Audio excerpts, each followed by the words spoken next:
Good morning बच्चों। साहित्य सागर पद्यांश भाग कुछ कह लिया, कुछ सुन लिया, कुछ बोझ अपना बट गया।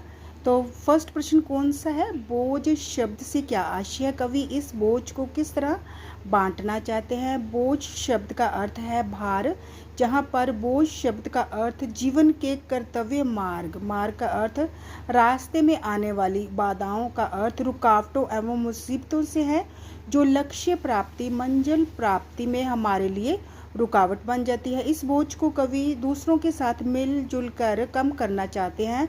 वह कहते हैं कि जीवन के रास्ते में मिलने वाले यात्रियों के साथ अपने सुख दुख को साझा करके हम अपने बोझ को हल्का कर सकते हैं। कहा भी गया है कि सुख बांटने से बढ़ते हैं और दुख बांटने से कम हो जाते हैं। इस तरह कहने सुनने से दुख का बोझ कुछ कम हो जाता है। कवि का प्रश्न 2, कवि का रास्ता किस प्रकार कट जाता है? रास्ता कटने का क्या अभिप्राय है? रास्ता कटने से अभिप्राय आराम से यात्रा करने से है। जब यात्रा आराम से तय होती है, मुसीबतों से कम सामना होता है, तब ये कहा जाता है कि रास्ता कट गया। कवि को भी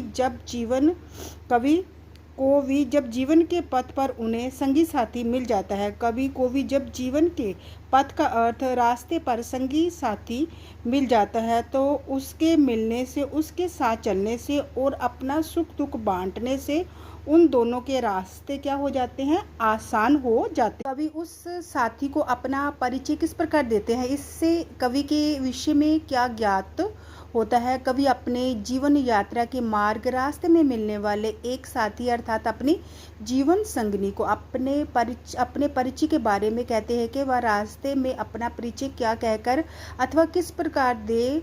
बस हमारे बारे में ये जान लो कि हमारा नाम राही है, क्योंकि हम जीवन पथ रास्ते पर चलने वाले एक मुसाफिर ही तो हैं।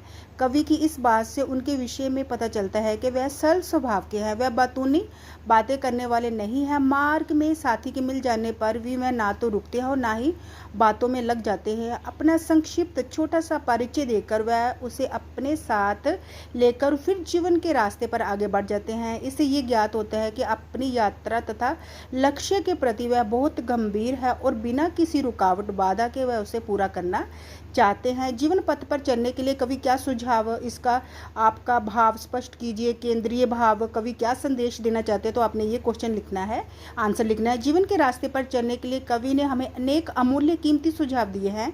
कवि कहते हैं कि जब प्रकृति ने हमारे पैरों में असीम शक्ति एवं गति दी है तथा हमारे तन शरीर और मन में पर्याप्त इच्छा शक्ति भर दी है, तो जीवन के रास्ते पर अपनी मंजिल